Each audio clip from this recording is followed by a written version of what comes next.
Wrapper വേടന് പിന്തുണയുമായി സംസ്ഥാന സർക്കാർ. ഇടുക്കിയിലെ എന്റെ കേരളം പരിപാടിയിൽ വേടൻ പാടും. കഞ്ചാവ് കേസിന് പിന്നാലെ ഇടുക്കിയിൽ വേടന്റെ പരിപാടി റദ്ദാക്കിയിരുന്നു. രാഹുൽ വിജയൻ ഇടുക്കിയിൽ നിന്ന് ചേരുന്നു വിവരങ്ങളുമായി. രാഹുൽ, റാപ്പർ വേടൻ വീണ്ടും ഇടുക്കിയിലേക്ക് വരികയാണ്, അതും സർക്കാരിന്റെ വേദിയിൽ പാടാൻ വേണ്ടി. നേരത്തെ ഉണ്ടായ കേസുകളെല്ലാം ജാമ്യം ലഭിച്ചു. ഇപ്പോൾ വേടൻ വീണ്ടും സർക്കാർ വേദിയിലേക്ക് നേരത്തെ നിശ്ചയിച്ചതുപോലെ വരികയാണ്. അപ്പോൾ എന്താണ് പരിപാടിയുടെ വിശദാംശങ്ങൾ?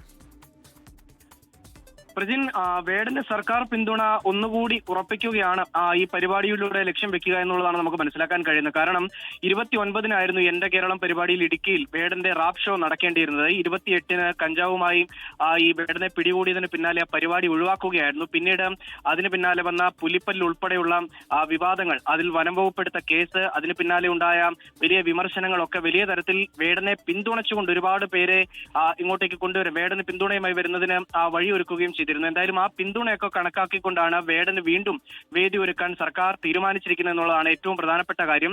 സർക്കാരിന്റെ 4ാം വാർഷികത്തോടനുബന്ധിച്ച് ഇടുക്കിയിൽ നടക്കുന്ന എന്റെ കേരളം പരിപാടിയിൽ നാളെ അതിന്റെ സമാപനമാണ്. ആ വേദിയിലാണ് വേടന് വീണ്ടും അവസരം ഒരുക്കിയിരിക്കുന്നത്. വൈകിട്ട് 7 മണിക്ക് ചെറുതോണിയിൽ ഗവൺമെന്റ് സ്കൂൾ മൈതാനിൽ നടക്കുന്ന പരിപാടിയിലാണ് വേടൻ റാപ്പ് ഷോ അവതരിപ്പിക്കുക എന്നുള്ളതാണ് ഏറ്റവും പ്രധാനപ്പെട്ട കാര്യം. എന്തായാലും വലിയ തരത്തിൽ പിന്തുണ ലഭിച്ചതുകൊണ്ട്, വേടന് പിന്തുണയുള്ളതുകൊണ്ടും മാത്രമല്ല, ഈ ലഹരി കേസുമായി ബന്ധപ്പെട്ട് വേടൻ പുറത്തിറങ്ങിയതിന് പിന്നാലെ മാധ്യമങ്ങളിലൂടെ ചില പ്രതികരണങ്ങൾ നടത്തിയിരുന്നു. തെറ്റുപറ്റിപ്പോയി, അത് തിരുത്താനുള്ള ശ്രമം നടത്തും എന്നടക്കമുള്ള കാര്യങ്ങൾ പറഞ്ഞിരുന്നു. ഇതോടുകൂടിയാണ് ഈ പരിപാടിയിലേക്ക് വീണ്ടും വേടനെ ക്ഷണിച്ചുകൊണ്ടുള്ള ഈ എന്റെ കേരളം പരിപാടിയുടെ ഈ നടപടി ഉണ്ടായിരിക്കുന്നത്.